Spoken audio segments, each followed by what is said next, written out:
Arizona, Colorado, Indiana, Michigan, New Jersey, Tennessee, and Virginia. Listen up. WynnBET is now live in all these states, and the excitement of Wynn Las Vegas has finally landed in online sports betting and casino play. From boosted parlays to live in-game offs on every major sport, WynnBET gives you the tools to win. Sign up today for your risk-free $1,000 sports bet. Download the WynnBET app now or visit wynnbet.com to start winning. You're listening to the Huddle Up Podcast with Chad Jensen and Zack Kelberman. Join Broncos Country's deep divers at milehighhuddle.com and sound off. And now it's time to drop some knowledge.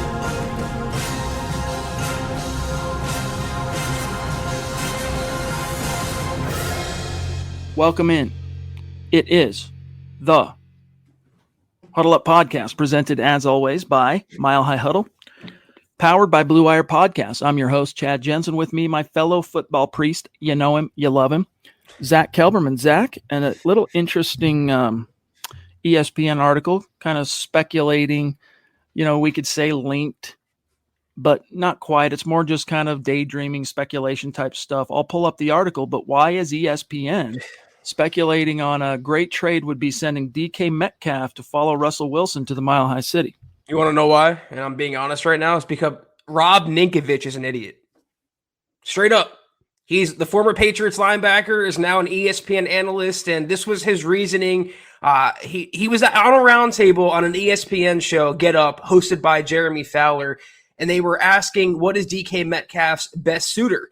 And when it came to Ninkovich, he said, the Denver Broncos. And you know why? Obviously, Russell Wilson. Then he goes, oh, I love Mile High. I love Denver. Might as well. And then he admits probably not too realistic. Yeah, probably not, Rob. The Broncos are fine at receiver. If there's one player they do not need, it's DK Metcalf. Russell Wilson should be fine with Cortland Sutton, Jerry Jeudy, Tim Patrick, KJ Hamler, and so on. I mean, look at this reasoning. Hey, let me go with Russell. I've already worked with him in the past. I like Denver. I like Mile High. Let's go. That's not how it works, Rob. So please, this is more ESPN nonsense. This is just off-season conjecture that, unfortunately, we have to cover. And look at this, Zack. Sometimes the haters get after us for clickbait, right?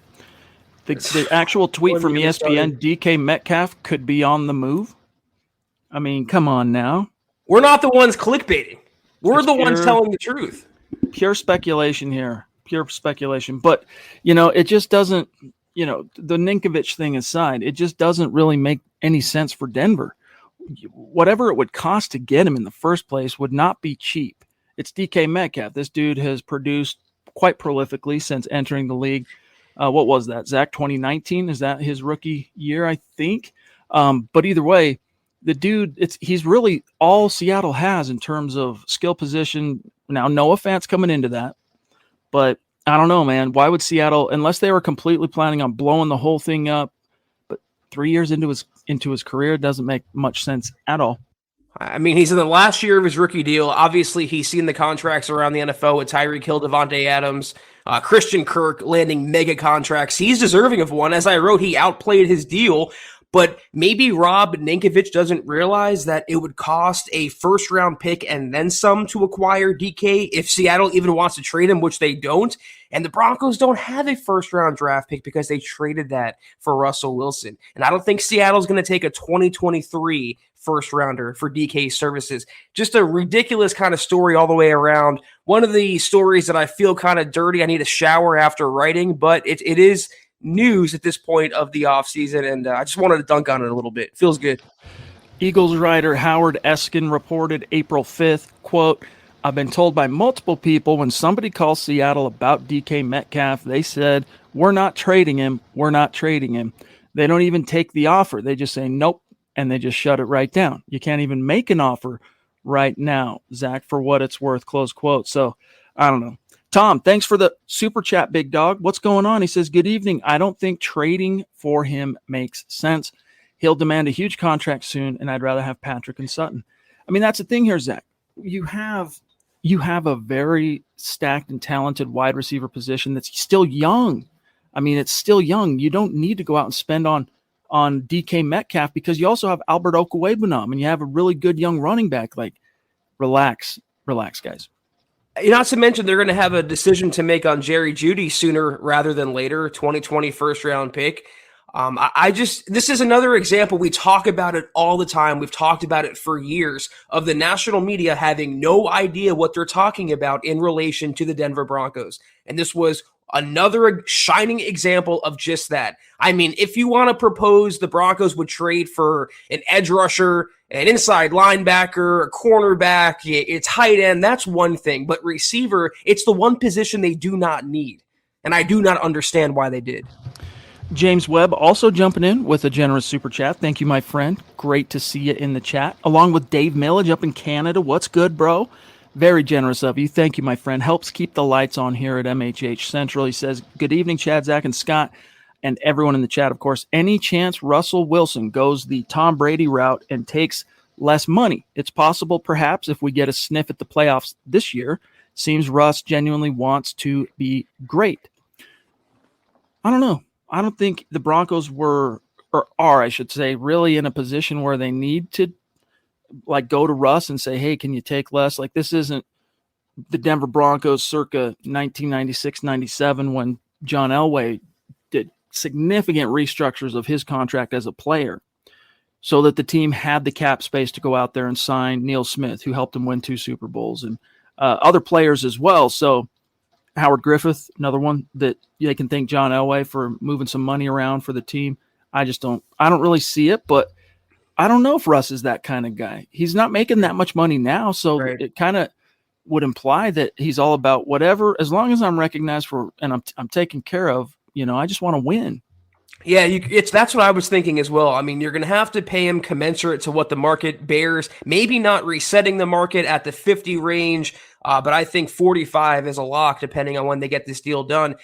Russ doesn't strike me as the type that's going to hold the Broncos over a barrel and demand 50 or more or cripple the cap or all this guaranteed record setting. He doesn't strike me as that guy, but like you said, we don't really know him. We haven't seen him in a Broncos uniform for one snap, let alone a contract negotiation. We're getting used to Russell Wilson. I've had a lot of Seahawks fans, salty ones I might add in my mentions, telling me, it'll wear off after a while. The facade is just that, a facade. But I see him as a genuine kind of guy who wants to help the team win. He's entering the back nine of his career, and I think he's really angling for one more championship to solidify his legacy. He found a nice, solid landing spot in Denver. He's already made it home. He's already kind of a legend in Denver, in fact, already. And I think he's going to want to grow here for quite a while. To do so, you can't tie up $50 million every year. You can't demand $250 guaranteed. I think he understands that. But on the other side of it, it's not going to be cheap for Denver. Anyone hoping the Broncos are going to get him for a steal or a hometown discount, very naive. They're going to cross 40, and I wouldn't be surprised if it's up the upper echelon of that number. Neither would I. I'm just pulling up a interesting little meme that quotes Richard Sherman here. It's a different subject. We'll come back to it here in a second. But first, Tom, have a great pod tonight, guys. He says he's working. Well, hey, buddy, thanks for jumping in early with a couple of supers, supporting the cause, and enjoy what remains of the show. I'm sure you'll get to it later on, my friend. Thank you for working the Huddle Up podcast in to your daily rotation. We do appreciate it. On that subject, guys, while we're at it, I just want to remind everybody, hey, huddleuppod.com, go get your swag on. Go get your merch on. So many different newer designs that are up on the merch store. Zach, I don't know if you actually put that. Did you put the new tank top you designed on the merch store? I did not. Selfishly, I made that as like a test pilot for myself. I have not gotten a chance to wear it at the gym, but what I can say, the one I designed is the premium tank top. It's not the other one that we had is a little more flimsy. It's a little more, I don't know, of a looser fit. This is more of a gym stylish kind of tank top. I will let you guys know. I might even have a visual example for y'all, just to give you an idea of what it looks like. But we have a lot to choose from. We have 5 pages of merch. I mean, we have one pieces for babies, for God's sake. Go get yourself some. And some really cool plans for the merch store coming in the very near future. So anyway, guys, we appreciate that. It's easy to navigate, support the cause, huddleuppod.com. I'll put the link in the chat here. But guys, here's the last little caveat.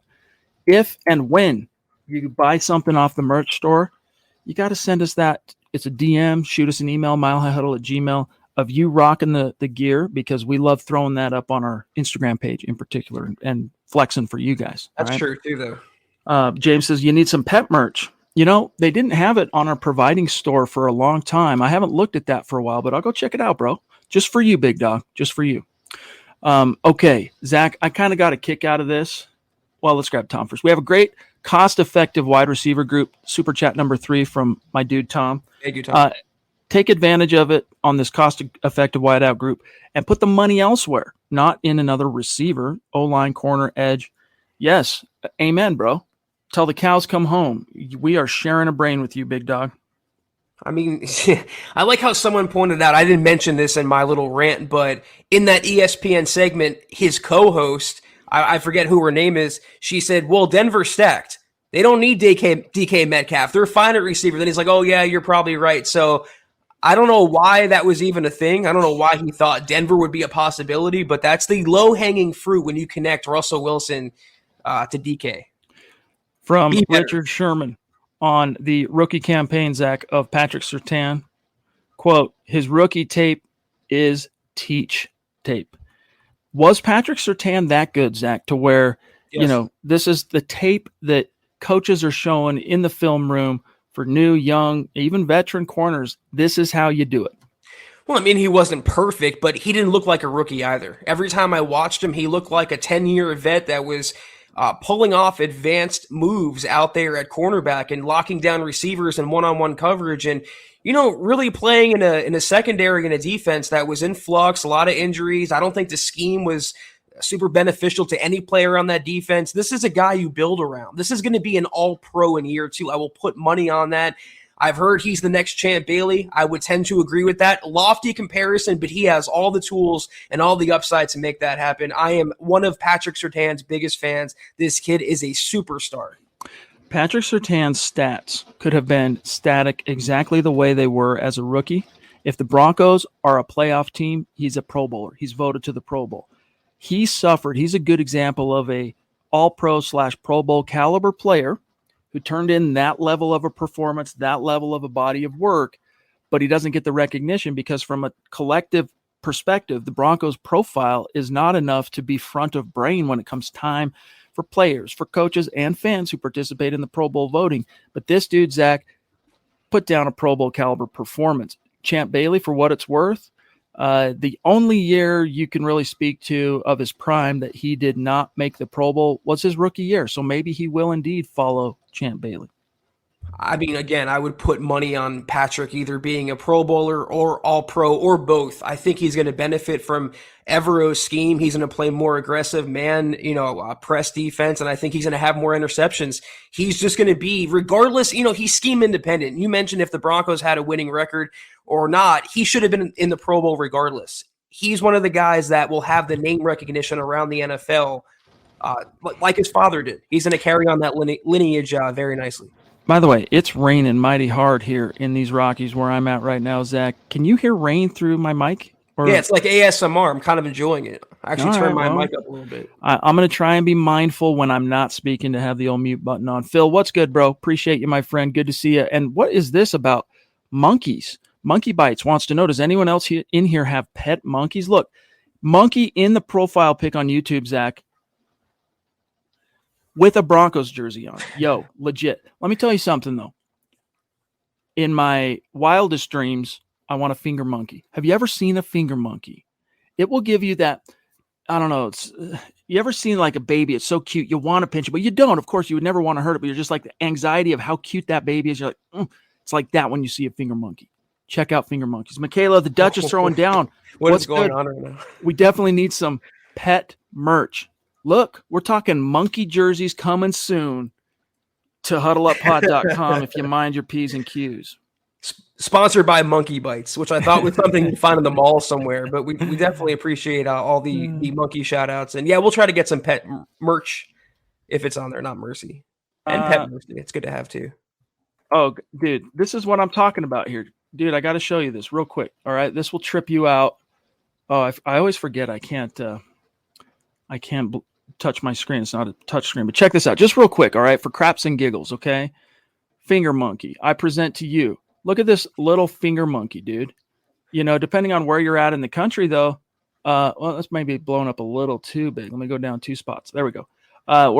Depending on where you're at in the country, it's actually not legal to own a primate. This is a primate, dude. That's a little monkey that can just chill on your finger, etc. So for what it's worth, back to Denver Broncos talk. But finger monkey, that's a bucket list for me. How do I follow that? How do I? Nothing to say. Maybe with something like spider monkeys, your bucket list. I don't know. Oh man, you're blowing my mind right now, Chad.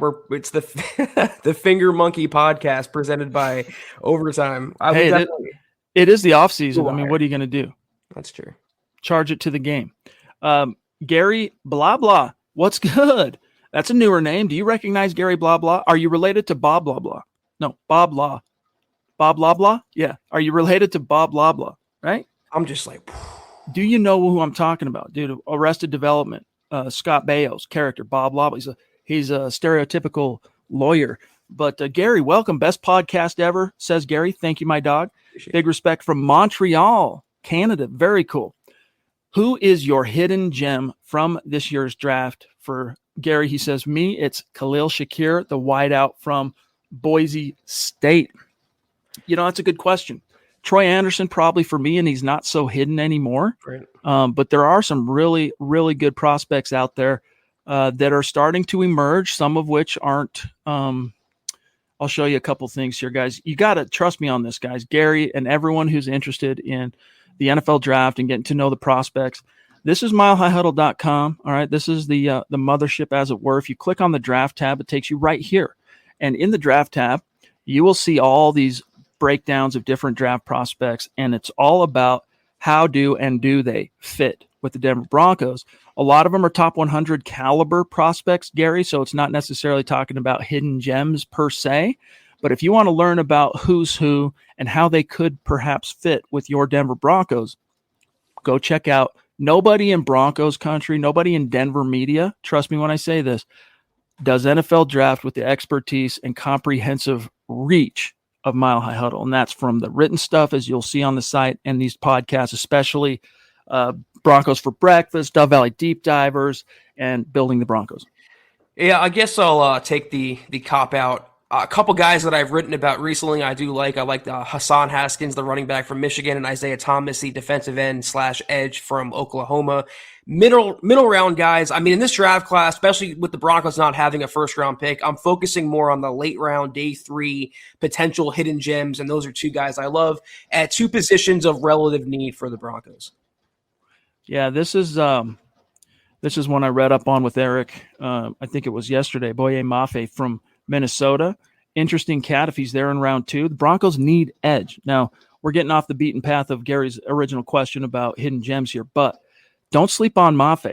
If he might be there, maybe they have to move up a little bit, but I still think it's a plausible chance he could be there at pick 64.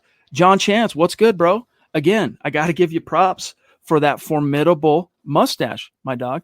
Good evening, he says. Thanks for always bringing us Bronco fans good content. You're a prince, John. Thank you, buddy. Really do appreciate that. Thank you. Okay, let me see what we got here in the chat. G, ain't nothing but a G thing, baby. Hill in the house, throwing down. Generous super chat, G. You the man. Thank you, buddy. We got animals in the profile pics with Bronco jerseys. I mean, raining down. This one's a cute little, I don't know what kind of dog that is, but it's a cute little puppy.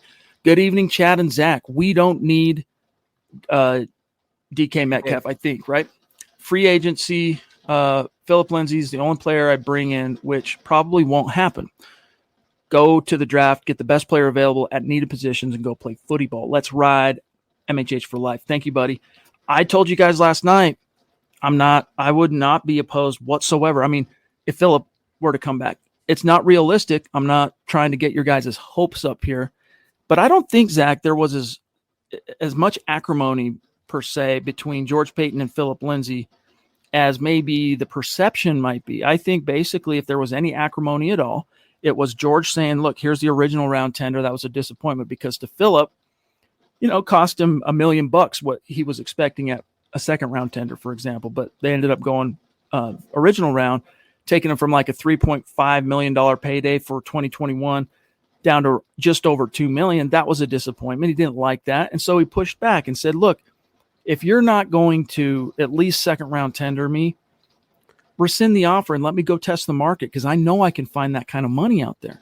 And George Paton, being a good dude, was like, okay, dude, if that's what you want, I'll do it. And he rescinded the offer, signed with, so like Philip Lindsay, the way he's talked about it, Zach, in the press, or well, at least in the immediate aftermath, the way it was postured was like, thank you, George. Like, you did me a solid there. Thank you. So I'm not so sure there's as much acrimony between Philip Lindsay and the Broncos as there might have been even in the Von Miller example, Zach, or obviously like Chris Harris Jr.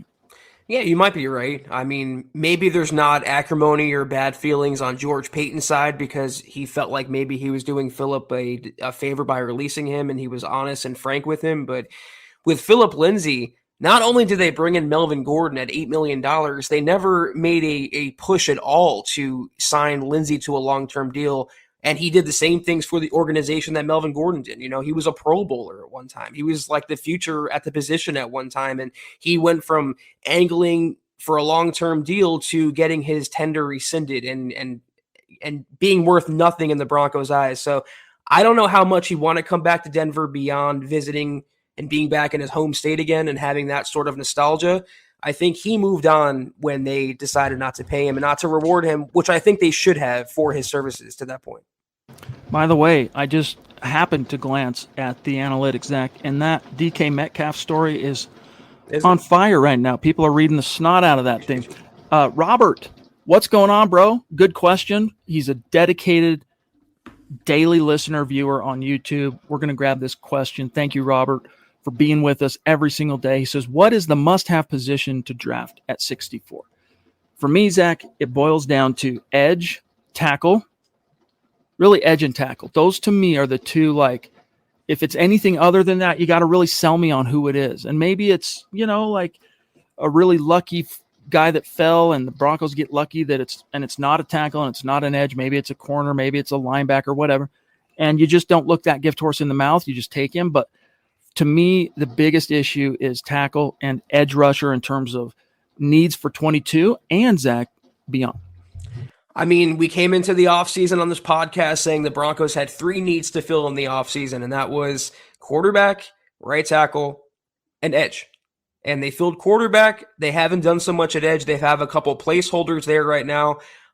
Those are my choices as well. And just to give a wild card, they might not make a pick at 64. So that's the other option here. If they don't want to be pinned into a corner of taking a player they don't really love, they can move back and stockpile capital for the middle rounds. But I'm going right tackle or edge as the biggest needs at that spot.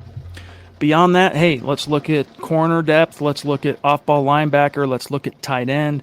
It's not as if this team has zero needs, but like the pressing issue, the biggest holes have really been filled.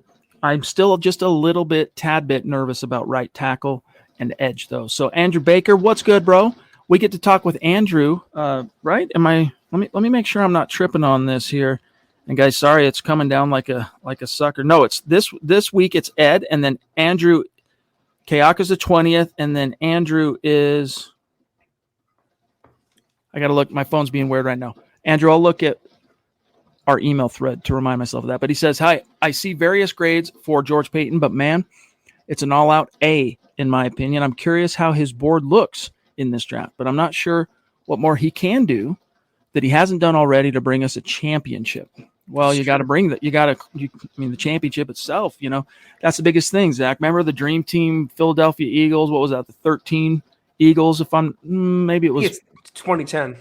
Well, okay. Either way, back the Michael Vick dream team, right? Like everyone was crowning. This is going to be it for Andy Reid. Like this is that roster that's finally going to get him over the hump in Philly. And Amdi Asamoah. You just don't. Unfortunately, it doesn't work that way where you win championships in the offseason. But the building blocks are there. It's going to take, in a really illuminating piece, Zach, I thought today from Albert Breer of the Monday Morning Quarterback, the mothership at Sports Illustrated, with an hour-long conversation with Nathaniel Hackett. Very good write-up, guys. Go to milehighhuddle.com. That Hackett piece you'll see up in the top in the carousel covers the most notable things, but you should go read the Breer piece for sure. They're excited. He's excited to, for the first time, really kind of get hands on these players. And Zach, you had the report for us a couple of weeks ago, pardon me, about the Broncos offseason schedule and what's to come. But I got to remind people, there's not going to be any practice tomorrow. The Broncos are back. They're going to be doing offseason training, starts basically tomorrow. Today, they're checking in, tomorrow, everything. But it's conditioning, it's team meetings, stuff like that, and rehab. And then a couple more weeks down the road, Zach, they come back for the next, I don't know if it's phase technically, but then they get to maybe do a little bit more stuff out on the grass. Yeah, there's a voluntary minicamp scheduled through the 25th and the 27th. It's exciting for sure. But in terms of Peyton, I know his moves have to work out, but what more could he have done to put the Broncos back on the right track? Not only did he fire Vic Fangio, he hired who we think is the right coach for the franchise in Hackett, and then you go out and trade for Russell Wilson and fill a need that hasn't been filled in 6 years. So, I mean, it's hard not to give him an A. It's hard not to commend Peyton for the job that he's done. But to your point, the people who he's hired and the people who he's leaning on have to then go out this fall and prove him correct and make it a winning product. So I'm excited. Pardon me, Nash the Fifth in the house. What's good, bro? Very generous. Thank you, my brother. He says, good evening, Priest. What are your realistic expectations for Russell Wilson and the Broncos this year? Also, do we know who's going to be the returned specialist on special teams? Hope it's an upgrade over Deontay Spencer. Go Broncos. Very good question. Zach, I mean, he's kind of painting with broad strokes here in terms of expectations. I don't know if you want to get into statistical projections, if you want to get into, win-loss in the standings, but what's your answer for Nash? And then I'll riff off of what you say. Well, as always, realistic is subjective to each and every person, but I'll keep it, super realistic, I think, from a wide point of view. A playoff berth, and they'll compete for the division. I'm not predicting they're going to win the West. I'm not saying they're going to win a Super Bowl, but they're going to be competing for that division.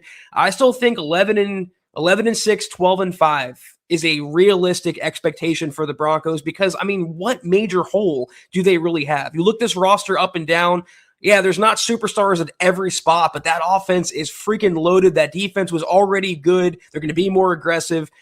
In terms of special teams and the returner, I think Mike Boone could, start to pay dividends in that department. And keep an eye if they do draft or pick up De'Aaron King from Miami, the quarterback / receiver / returner. That's one spot where he excels at. So I don't think the next returner is on the Broncos roster right now. I think that guy is going to come through the draft, whoever that may be.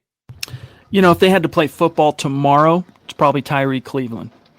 If you can trust him on punt returns, though, I'm not certain. He's actually a really good kick returner. Former Florida Gator. I like him all day long as a kick returner. I'm not convinced, with everybody barreling down on you on a punt return, I haven't seen him enough there to really be able to trust that yet. My outlook is this. I think the Broncos this year, they snap the ignominious 13-game losing streak to the Kansas City Chiefs. And it would not shock me. I'm not predicting this, but it would not shock me if the Broncos actually, the pendulum swings and they sweep the Chiefs, because what they're about to reckon with, the Chiefs, as far as their age-old division rival, the Denver Broncos, is a creature all new. It's brand new to them. They might think now they know what they're going to be going up against. They don't. Even we don't know. I think that we could be as excited as fans are right now about the Broncos. I think we could actually still be sleeping on this team a little bit. All they need is a little bit of luck, Zach, in terms of the health thing, the injury bug, keeping the vagaries of the injury bug at bay from guys like Bradley Chubb, Randy Gregory. If they get a little luck there, Patrick Surtain, Justin Simmons, guys like that stay healthy on the defense, I'm telling you right now, this is a team that could take the NFL by storm. And I could see Russ having a career type of year because of the weapons and because of the mindset. That's one of the things, Zach, that really held him back. Despite the fact that he's a 9-time Pro Bowler and 10 years as a pro, what held him back in Seattle, why people go, well, how come he's never even gotten one vote for MVP? Like, what the Sam Hill is going on? It's because the coaching staff there, Zach, from a philosophical standpoint, they weren't about the quarterback. They weren't about building the nest around Russ. They weren't about, hey, go out there, be you, put up points, score. They're about running the ball and playing Pete Carroll's brand of defense. Ain't going to be that way here in Denver. Nathaniel Hackett is fixing to basically structure this whole thing around Russ and hashtag let Russ cook. And we don't yet know what the limits of that might be. I think the Broncos can be as good as the Broncos want to be. They're going to be their own worst enemy. And you made a point about injuries. All things being equal, which it never is in the NFL, but if they remain mostly healthy, how do you not see a double-digit win team with this Broncos outfit? I mean, Russell Wilson was an outlier last year, that injury and then the season that he had, and even still, his injury-marred season was better than anything from any Broncos quarterback since Peyton Manning for the most part. Any of us would have signed up for that. He was still pretty good. I think fully healthy and fully motivated now, he's going to kill it. And if that offense pulls their weight for once, for the first time in a half decade, that defense is going to be playing with leads, playing with their ears pinned back. It's going to be fun to watch football again in the Mile High City. And that's being realistic. That's not even being optimistic. Speaking of optimism, we have one of the mavens of the Mile High Huddle Super Chat Superstar community. He's up there on the MHH Mount Rushmore. D-Dub, a.k.a. Dale. Yes, Dale, we'll see you at the draft. It's going to be a gas. Thank you so much for your generosity, as always, my friend. Seriously, love you. Thank you. He says, gents, I've been lurking in the background, pretty much watching replays after work. Looking forward to seeing you at the draft. I like Troy Anderson, linebacker at 64, unless an edge rusher drops. He's a football player, athlete, smart, a leader, versatile. At 6'3", he is a run-pass option threat. Also, go RPO. I mean, I guess against the RPO is what he's saying, right? Broncos. Dude, from your lips to the ears of the football gods, Dale. Love you, bro. I mean, yeah. First of all, Dale, thank you so much for that generosity. That's very much like you, and that's incredible. So thank you. You can make the case that Anderson would be a better pickup than Chad Muma. Both players I like a lot, but I would be very, very happy if the Broncos ended up with Anderson. That could very well be the number one guy on their board. It would fill a major need. And let me say, I know it's maybe apples to oranges, but I would be so much happier with Anderson at 64 than, let's say, Trey McBride at 64. So I like the way you're thinking, Dale. Just a couple things here on the kid from Montana State. 6'3.5", 243 pounds. Let's go under the radar. Uh-oh, I'm getting an autoplay here. Where's that coming from? You started your business, and it's time to register. Stand by, guys. There was not even a video on that page, and I was getting an autoplay. But either way, he's a very intriguing guy. And if he was, again, I think the focus, to me, needs to be tackle or edge. Here we go. Let's look at some clips, some cut-ups from Scott, who was at the Senior Bowl reporting for us, of Troy Anderson. Now, let's see, Scott, he is at the Senior Bowl. He was wearing what jersey number? There we go, right there, 45. Okay, so if you're watching, right there in the middle, watch this kid sift through the trash. Okay. Keep it rolling, keep it rolling. Here we go again. He is probably Mike. Right. Oh, no, he's Will. Bam, done. Like, that's a tackle if they were going full speed, right? Like, that's that. Nice. Okay, now he's playing the Sam or Mike. I don't know. Depends on what the package is. Boom, straight. Yeah, he would have gotten. If that was a real gain, dude, he's getting tackled. He's getting tackled right there for a 3 or 4 yard gain. Yes, this dude, just his instincts are really good. I like him. I like him a lot. So Troy Anderson, keep an eye on this cat. Keep an eye on this cat. Good eye, Dale. Rodney says, one running back I had in mind for the draft is Ronnie Rivers from Fresno State.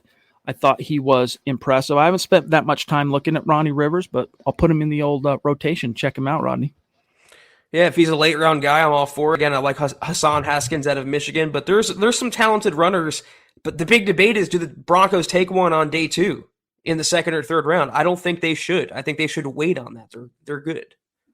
They need to add some depth. I'm not talking about anyone that eats out of the bowl of Javonte Williams as the RB1 or even Mike Boone as the RB2. Depth, guys to fall back on because of the attrition of the position. We know how I'm a poet and I didn't even know it, talking about the attrition of the position. It wears on cats. All right. So you just need to have some bodies there that you could turn to in a worst case scenario. And, you know, Hackett talked about his RBBC thing, you know, running back by committee, you need that, etc. I just think we would be naive to not expect the Broncos to utilize some draft capital on a running back. But if it's a day 2, I think they're jumping the shark a little bit, unless it's just a great guy that just falls and you just, again, it's a gift horse. You don't look in the mouth. Cottonmouth 78. Speaking of, have a great night, boys. Thank you. You too, big dog.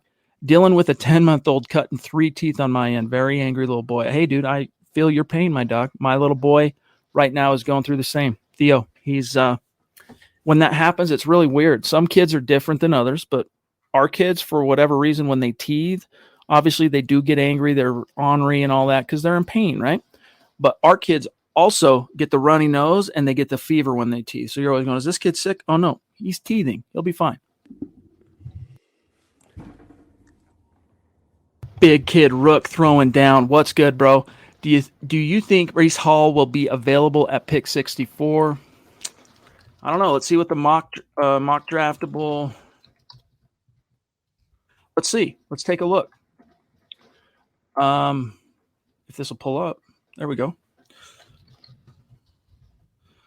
Iowa State.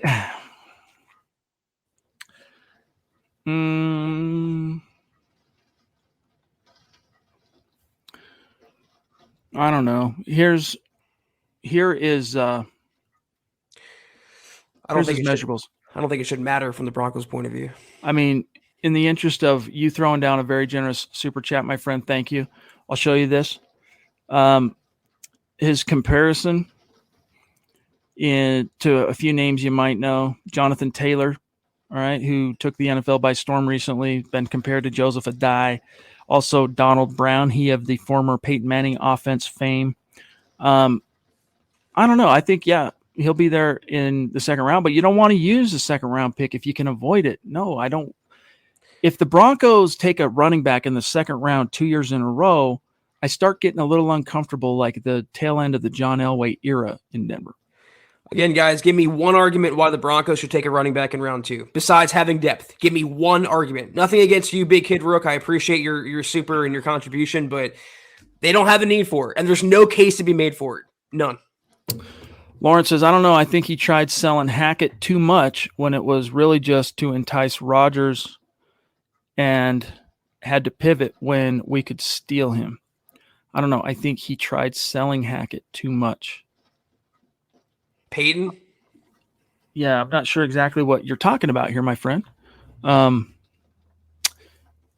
to pick it up from the non sequitur questions. Oh, Scott's trying to communicate. He says. So mock draft. By the way, real quick. Yeah, Hall is definitely based on ESPN rankings, based on mock draft database. He's probably going to be gone anyway by the time the Broncos get to 64. For what it's worth, all right. Even if he's there though, I don't know. But I don't know what he's talking about, Scott. I don't know what he's talking about. Drop me a line in the DM if you do. Whoa, Dale throwing down again. Thank you, Dale. Dude, thank you, bro. Love you. He says, I agree with you, Zach. Chad Muma, the Wyoming linebacker, is more polished now, but this guy, Anderson, has barely played at linebacker, and I believe he's going to develop into a stud. He really opened eyes at the Senior Bowl. The RPO reference he played, QB before linebacker at Montana State. Right. He is dripping with potential, fast. Yeah, he's definitely an athlete, and he's got instincts. And it's always interesting, Zach, when you see a former quarterback switch to any position, no matter what it is, it gives them an edge because you go from playing a position where you kind of have to know everything. I mean, a quarterback has to know everybody's job on offense, everyone's technique almost on offense. Plus, they get to know defenses and reading defenses and tendencies and this and that to where it just gives them a real advantage. They can be big-time brainiacs, and that's interesting on Anderson. I was going to say that Anderson, when I watch him, he reminds me of a higher upside Josie Jewell, and that could be the guy he replaces in the Broncos linebacking core. He has that. I'm not going to say Luke Kuechly. I don't think he's that polished or, that premier of a prospect, but this is a guy the Broncos can build around. And being a former quarterback, he knows where the play, he has that intuition and that sixth sense of where the play could go, which way it could go, what they're running. So, again, if they want to go with Anderson at 64, I'd be all for that. By the way, Scott's saying he was a running back, for what it's worth. Troy Anderson. Either way, he's a very intriguing option. And if he's there at 64, I wouldn't hate it, but I'm still wondering a little bit, again, tackle, edge. But this is a deep class for both those positions. So again, if it's the right player, a guy like Troy Anderson, I'm not going to hate on that. I'm really not. If he's there at 64, Richard Anthony, thank you, bro. Thank you very, very much for that super chat. Are you an MC? What's up with your YouTube profile pic? Are you a stand-up comic? Are you a singer in a heavy metal band? Are you an MC? Let us know in the chat. We got to know. Thank you. David Kilgore, what's going on, bro? Look at that beautiful, beautiful Broncos fan picture. Rocking the Huddle Up Pod hat that you see me wearing, rocking the MHH face mask. Love you, David. You've been with us a long time, big dog. We appreciate you. He says, hey, guys, didn't know what the progress was on the stadium repairs from the fire. I just wanted to see if this stadium will be ready by the beginning of the season. So I don't have a specific update on where things are. All I can go off, to be honest, David, is what Joe Ellis said at the owners' meetings 2 weekends ago, which was the damage was much more extensive than you might have realized.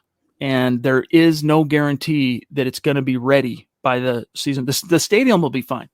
But as far as butts and seats where it was damaged, there's no guarantee. And a big part of that is supply chain issues. Anyone out there within the sound of my voice, I mean, almost everybody at this point has been affected by the post-pandemic supply chain issues. And especially if you are someone who's built a house over the last 2.5 years, done anything relative to home renovations or anything where you're in search of or in need of pursuit of building materials, the unfortunate reality is the United States has, in the last 25 years, become way too dependent on overseas sourcing for that kind of thing. China. Yes, indeed. And it's really biting us in the butt right now. So that's a big problem for the Broncos trying to repair the stadium is they can have all the hands in the world, like all the contractors ready to rock and roll. But if the suppliers cannot deliver the materials needed to take care of business, then it's hurry up and wait. They sit on their hands. So he's optimistic it'll be done, but he also has some doubts that it'll be done in time for the season. Yeah, I was going to say it's going to be a race against time to get that done, but hopefully they do. It doesn't spoil the debut of Russell Wilson in the Broncos home stadium. Wow, Michaela Bomb. Michaela Bomb, indeed. Love you. Appreciate you so much. Thank you. Just legit Mount Rushmore super chat superstar. You know what you mean to us, Duchess. She says, I really like Anderson if we can't get our right tackle. Yeah, it's one of those things where it wouldn't quite, Zach, be to me. Actually, it wouldn't even be in the same ballpark as when the Broncos took KJ Hamler in the second round a couple years back, right after taking Jerry Jeudy in the first round. You didn't hate the player. The player was very, very good. It's just, was that the wisest use of resources in that moment? It wouldn't be that same magnitude to me, Michaela, but a similar thing. All right, cool. But Anderson, to me, that's just not a gift horse you would want to look in the mouth. If he's there at 64, what a ball of clay. And you just hedge on, hey, this is a deep edge class. There's a lot of tackles in this class too. We'll get our guy on in round 3. I mean, yeah, again, I appreciate you, Michaela. That's so amazing, as usual. It comes down to edge, inside, or right tackle. Who are you least comfortable starting at those spots temporarily? You know, Alex Singleton, Josie Jewell as backups to have, let's say, Malik Reed, Jonathan Cooper, or Billy Turner, Tom Compton. Which one of those guys and those groups do you want to upgrade on? That's the guy that you should take to do so. So if it's not a right tackle, I agree with you, Michaela. They have to go for a linebacker, and I'd be mighty fine with a high upside player like Anderson. By the way, Scott's reporting that Anderson was a conference player of the year, both as a running back and as a linebacker. Very talented dude. One Hoop wants to know, speaking of linebacker, did the Broncos try to keep Kenny Young or Alexander Johnson? I think in the case of Alexander Johnson, they did talk to him, but they were more intent on bringing Josie back. He's like a coach on the field type guy. They decided they were going to try and re-sign one of those guys, and ended up being Josie. Kenny Young, I don't think, was a part of the conversation to begin with, but that's what I've heard, Zach. Sam, yeah, I don't think they made much of an offer, and it's surprising because Kenny Young played for Evero in Los Angeles, so maybe Evero didn't like what he was bringing to the table, and they were more comfortable. I still think that's a position they're going to upgrade through the draft. They're not done there, but I don't think they made a contract offer to either AJ or Kenny. I guess the Rams did trade Kenny. Maybe there's a reason why they were willing to trade Kenny. I mean, I don't know. I don't want to speculate. I thought he was good. I was overall impressed with him and his energy when he was on the field, but he did struggle with injuries as a Bronco, especially down the stretch. I mean, he was mostly there down the stretch, but that was the problem. Daniel Vasquez Jr. throwing down a very generous super chat. Daniel, appreciate that, dude. Welcome.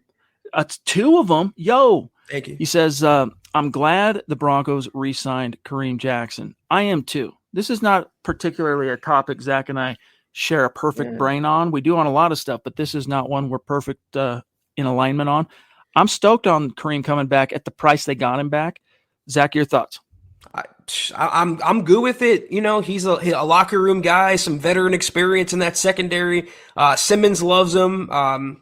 More power to the Broncos, but again, is he going to help you on third downs? Is he going to be on the field on third downs? What is the plan long-term at safety? Because he's not a long-term fixture. I want to find that guy. So I would prefer that Caden Stern steps into that role while they still have Kareem Jackson under contract. I don't hate it. I'm just not doing cartwheels because they brought back KJ.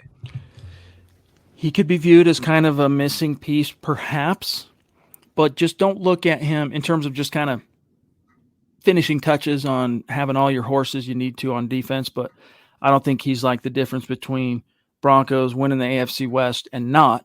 But I do like the I like the deal. I like especially the value. Playing has AJ Boye, then we can pretty much pencil that one in for KJ. Chad Beach throwing down. What's up? And by the way, guys, as it applies to our contest on Facebook, the goal, 250,000 stars in the month of April, as you can see on the ticker, we're at 14%. When we reach the goal of 250K, you guys know what we're doing. We're going to raffle off a Broncos jersey of the winner's choosing, and the only people in the running for that are those who are contributing to the goal, like Chad and like so many of our great members of that community on Facebook. But I got to be blunt. We're way behind the 8 ball. Like, this is probably the most behind the 8 ball we've been on the monthly goal raffle thing. But we still got plenty of time. We're about, a third of the way through the month, but we only have not even 15% of the goal reached. So a little catching up to do, but we can get there. Chad says, I'm joining late tonight. Glad I was still able to catch some of the pod. Hashtag MHH Denver Broncos for life. Let's ride. Love it, dude. Thank you, Chad. Also, John, what's good, brother? John M. Metal, or is it Medal? I don't know, but dude, thank you. Good to see you. Thank you, John. Big Kid Rook, drafting Hall. It would replace Melvin Gordon and give defenses no breaks at stopping the run. Yeah, but again, it's like, you remember you've got Javonte Williams? I mean, let Russ cook, hashtag let Pookie cook. Like, just give this dude the rock and watch miracles spring forth. Like this, he's that caliber of guy, which is why, you're paying Mike Boone RB2 money. And even though the sample size we got last year in his one and only season as a Bronco was small, and his sample size as a Viking before that was small, I actually really like his upside. But I'll tell you why. It's not based on film study. He wears 26. That is I'm joking, guys, but the 26 has a special kind of magic, special kind of chemistry in an orange jersey when it's a running back. I'm telling you right now. So I'm stoked on what they have at the top of the depth chart. They just need a little bit of depth. I was going to say, I understand the need to replace Melvin Gordon, the need for a running back too, but what would you call Mike Boone? And is that need so important that you have to use a premium pick when you already used a premium pick last year on Javonte? He's no schlub. If the Broncos whiffed on Javonte, if he didn't look as good as he did last year, I'd say, okay, maybe swing for the fences again and double up. But this guy is going to be a top 5 running back in the NFL. Mark my words on that. Why would you want to use a second-round selection to double up at a position when you have Billy Turner starting at right tackle or one injury away from Malik Reed starting at outside linebacker? Those are the premium spots. And also, when you have a running back that nearly rushed a quarterback that nearly rushed for 1,000 yards not that long ago, like Russell Wilson's going to pick you up some rush yards just by scrambling and creating when things break down. So I think because of that, and other reasons, as we've stated in the last few minutes here, you can afford to not invest heavily beyond what you already have. Let's not forget, they traded up to get Javonte Williams, and they paid Mike Boone RB2 money. So they have dollars. They have seriously invested in making sure they have the running back position, at least the top of the depth chart. I don't think it would be that wise, considering who's under center and just the overall balance of this roster and what needs remain, to go spending a premium round pick, at least a first or second round pick. And we know the Broncos don't have a first round pick, but point remains on a running back. Phil, you the man, brother. Thank you for the stars. We got to get to 250. Let's go, Facebook.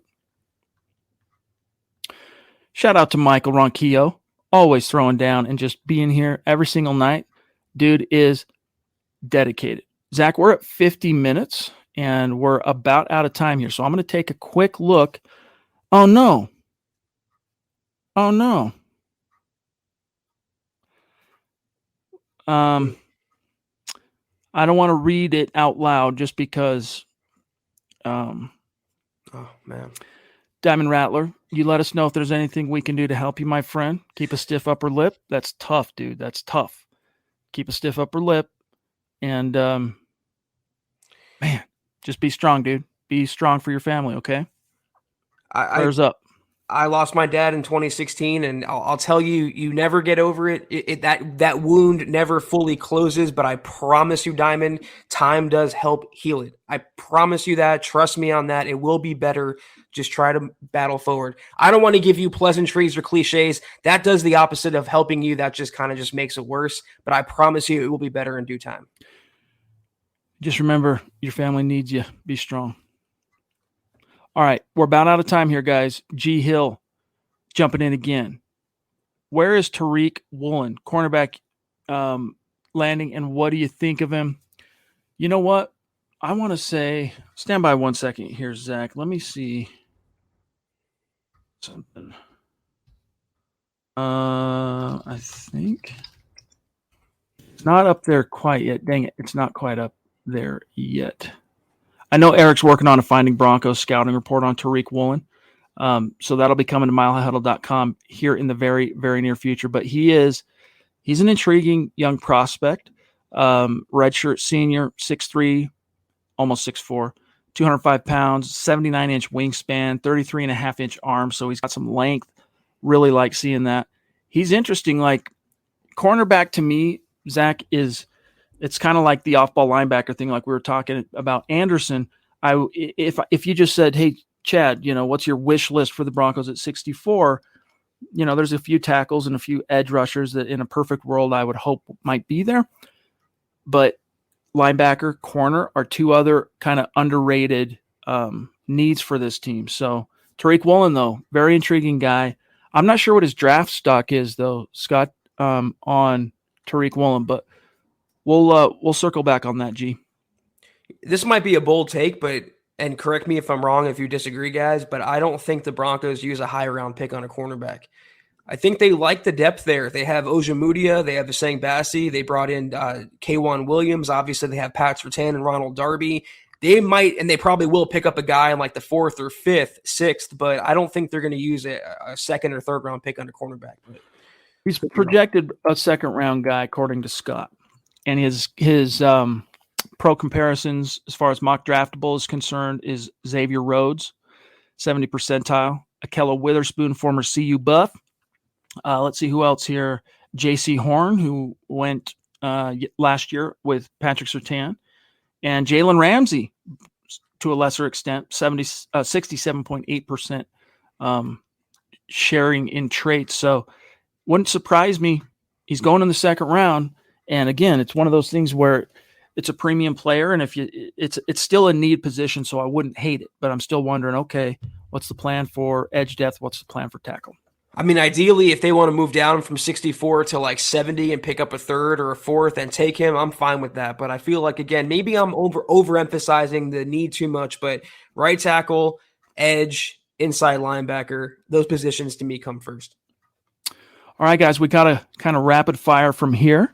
We're about out of time. Juero's in the house. What's good, bro? He says, I haven't been able to watch live in a while. Not to poke at a wound that hasn't even begun to heal, but I'm sorry about your dog, Zach. I don't know how I'm going to be able to move forward when I lose mine. It's tough. You put one foot in front of the other. I don't mean to be cliche, but that's all you can do. I mean, you have to enjoy the memories that you had, and wow, we had the Queen's presence, but Huero, I definitely appreciate you. It's not any easier a few days later. No, those things never get any easier. They are family members as far as I'm concerned. And again, those are wounds that all you can do is let some time pass and they'll eventually heal. But I do appreciate your sentiment. Thank you. The Queen. Talk about a Mount Rushmore member of this community. She's been around since before, Zach, we were even doing our podcast as a live stream every single night. Christy, love you, appreciate you. Always get a kick out of following you on Twitter and the different topics that you choose to tweet about. It's always a good read. I'll tell you that. So love you, appreciate you. She says, it's been a minute, guys. Hope you are all well. Looking forward to the draft and, of course, what the season holds. Love you. Give our best to the girls. Hope everyone's doing well in your neck of the woods, Christy. Thank you so much, Christy. Love you. Pardon me, Andrew Baker. If we were still wandering the desert, I'd say draft best player available regardless of position. But in this situation, I hope Peyton gets BPA at positions of need, upgrades. And I think that's mostly what you're going to see him do, is it's BPA, but it's within the realm of reason. And what is the realm of reason? Well, what are your needs? It's not, that's what's cool at the same time, Zach, about how he's kind of built the offseason roster is, if there is a guy, maybe it's not a huge need, say at, I don't know, wide receiver, just to throw one out there. They're pretty stacked at wide receiver. But if a round 2 guy graded is there in round 3, you can afford to just take that best player, and he's the best player on your board. You can afford to just take him because, everything else is pretty well balanced. There's still a few things that we've talked about tonight that we're uncomfortable with, and I think the Broncos still need to address, but that's why you tip your cap to George Payton all the more so. Yeah, I've always said, Andrew, that the ideal scenario in the draft for any round is when BPA intersects with need. You're not leaning one or the other. You're getting a player that's a position of need, but also the best player on your board at that given time. But considering where the Broncos are picking, considering George Payton did such a great job in free agency filling the major holes, they can go wherever they want. And I think anywhere they do go, be it, freaking tight end or outside linebacker or inside linebacker, that's going to be their BPA. So credit to George Payton once again for setting the team up in that situation to thrive come later this month. Daniel with yet another super chat. Thank you, bro. 3 tonight, dude. Working your way up. Superstar status. Thank you, buddy. Watching you guys tonight from Houston, he says. Let's go Broncos. Very cool. We love hearing where everybody's from. Chad Beach throwing down some starts towards the monthly goal. Thank you, buddy. Thank you, bro. Patrick as well, throwing down. Really appreciate that. And it was also good to connect with you, Patrick, on Twitter, by the way. We'll be tagging you tonight. G again. Ain't nothing but a G thing. There's a lot of talent in the AFC at wide receiver. Hopefully with Chubb and Gregory healthy, more DBs to cover longer against these stacked teams. Yeah, I mean, that's one of the things that, as good, Zach, as the no-fly zone secondary was, Aqib Talib, Chris Harris, talking corners specifically here, and Bradley Roby, that unit, what made him even more dangerous was the fact that quarterbacks were rushed, man. They had to hurry it up because they were getting squeezed from the edge by Vaughn and DeMarcus Ware, and they were getting pushed up the middle by Derek Wolfe and Malik Jackson. So you got to be complimentary in a perfect world. That's why you need Chubb and Gregory healthy. If those guys are healthy and they're available, it's like Nathaniel Hackett said a couple weeks back, hey, what are your expectations? What's your outlook for Bradley Chubb? Hey, be available. If he's available, you can, for the most part, rest assured that he's going to have an impact, especially if he's healthy, if he's actually healthy. This is the first time since his rookie year. Well, let me think. 2018, 2019 is when he got hurt. 2020, this is really the first year since he was a rookie that he enters the entire program healthy, like fully healthy. So I'm stoked on his upside of being able to continue that as a trend.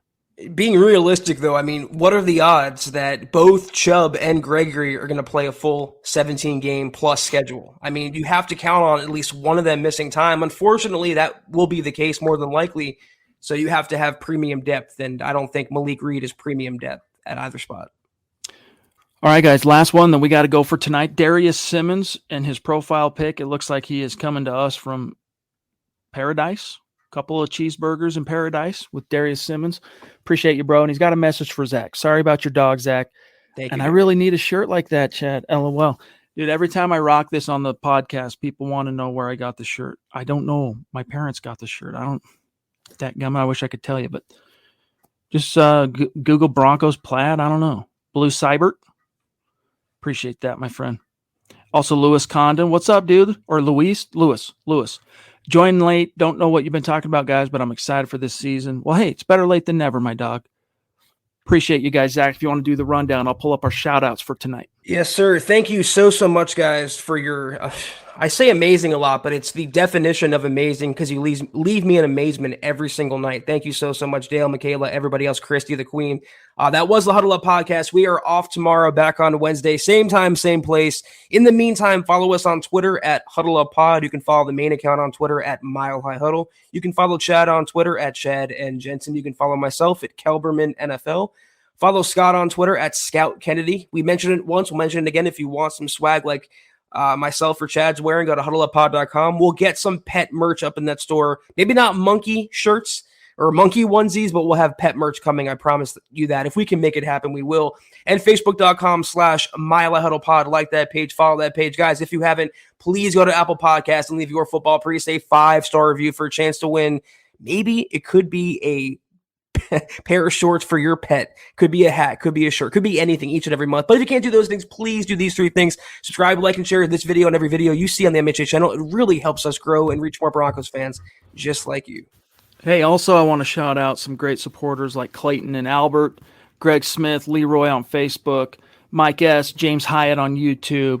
If I didn't mention you tonight, don't think I don't love you. You know I do. Really appreciate you. And also Dylan for helping out, moderating the YouTube chat, and his message here.